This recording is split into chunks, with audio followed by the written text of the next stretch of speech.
Sánchez Mejía.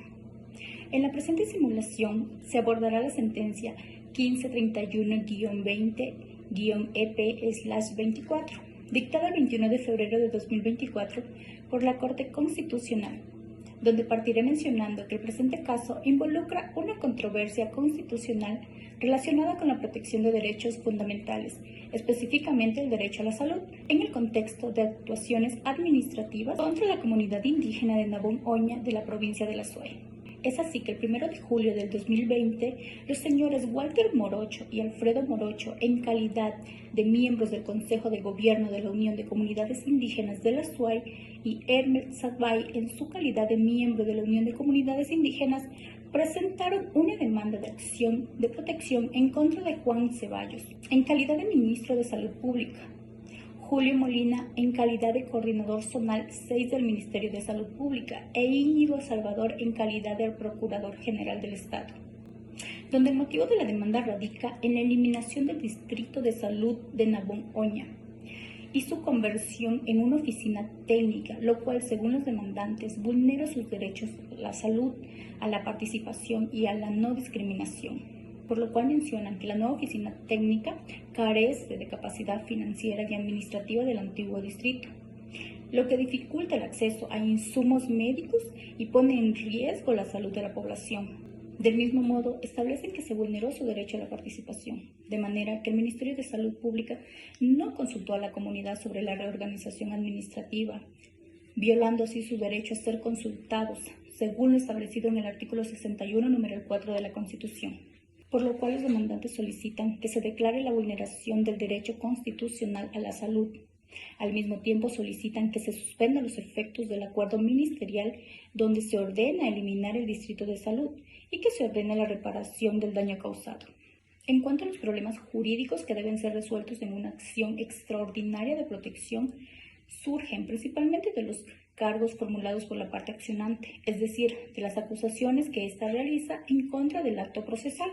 objeto de la acción, por considerarlo lesivo de sus derechos fundamentales.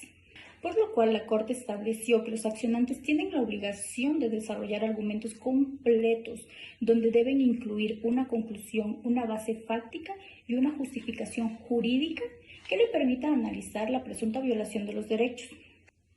Sobre los cargos planteados en la presente sentencia en los párrafos 11, 12 y 13, los accionantes cuestionan el acto impugnado en el proceso de origen. Al respecto, este organismo estima que los accionantes buscan que esta magistratura examine el fondo de la acción de protección. Sobre este punto, resulta importante recordar que la acción extraordinaria de protección tiene por objeto determinar si una actuación judicial vulneró algún derecho constitucional de forma directa e inmediata, solo de forma excepcional y de oficio.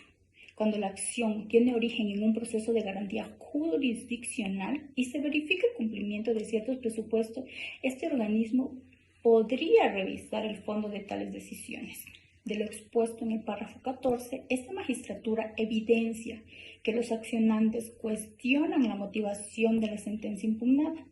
ya que la Corte Provincial no habría considerado los elementos de la diversidad cultural del Cantón Nabón, dado que allí habitan pueblos ancestrales, ni habrían analizado los argumentos expuestos en la acción de protección. Así también indican que el objeto de la demanda no era impugnar la facultad constitucional del Ministerio de Salud Pública, sino indicar que el acuerdo ministerial vulneró sus derechos constitucionales. Al respecto de las normas aplicables, la Constitución en su artículo 1 prevé que el Ecuador es un Estado intercultural y plurinacional. El artículo 83, numeral 10 de la Constitución dispone que la promoción de la unidad y la igualdad en la diversidad y en las relaciones interculturales es un deber y responsabilidad del Estado. Asimismo, el artículo 380, numeral 1 de la Constitución dispone que el Estado debe velar mediante políticas permanentes por la identificación, protección, defensa, entre otros, de la memoria colectiva y del conjunto de valores y manifestaciones que configuran la identidad plurinacional, pluricultural y multiétnica del Ecuador. Por otro lado, en los artículos 94 y 437 de la Constitución, y 191, numeral 2, literal D, de la Ley Orgánica de Garantías Jurisdiccionales y Control Constitucional, establece la competencia de la Corte Constitucional para decidir sobre las acciones extraordinarias de protección en contra de sentencias, autos definitivos y resoluciones con fuerza de sentencia que han vulnerado derechos constitucionales. En cuanto a mi posición, finalizaré concluyendo que la Corte Provincial debía identificar si efectivamente existía una vulneración a los derechos de los miembros de la comunidad indígena. Del mismo modo, debió verificar si la transformación del Distrito de Salud de Nabón Oña implicaba o no un obstáculo real para que los miembros de la comunidad accedieran a medicamentos y a los servicios de salud de forma oportuna. Razón por la cual considero que se vulneró el derecho al debido proceso en la garantía de la motivación de los accionantes, al no haber realizado un análisis sobre la real existencia de la vulneración del derecho a la salud y por no haber considerado su condición de particularidad y vulnerabilidad por pertenecer a una comunidad indígena, de tal manera que la Corte Constitucional acepta la acción extraordinaria de protección y dispone dejar sin efecto la sentencia de 31 de agosto de 2020, emitida por la Sala Especializada de lo Laboral de la Corte Provincial de Justicia de la SUAY, donde es menester señalar que las comunidades indígenas son consideradas un grupo vulnerable, el cual necesita que le presten facilidades, mas no que le sumen problemas, los cuales requieren atención y protección especial para garantizar sus derechos humanos y promover su desarrollo y bienestar. En cuanto a la pregunta de que si la Corte Provincial vulneró el derecho al debido proceso en la garantía de la motivación de los accionantes,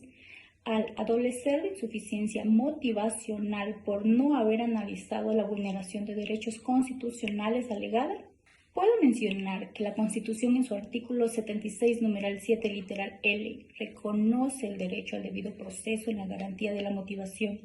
el cual consiste en que las resoluciones de los poderes públicos deben ser motivadas. No habrá motivación si en la resolución no se enuncian las normas o principios jurídicos en que se funda y no se explica la pertinencia de su aplicación a los antecedentes de hecho.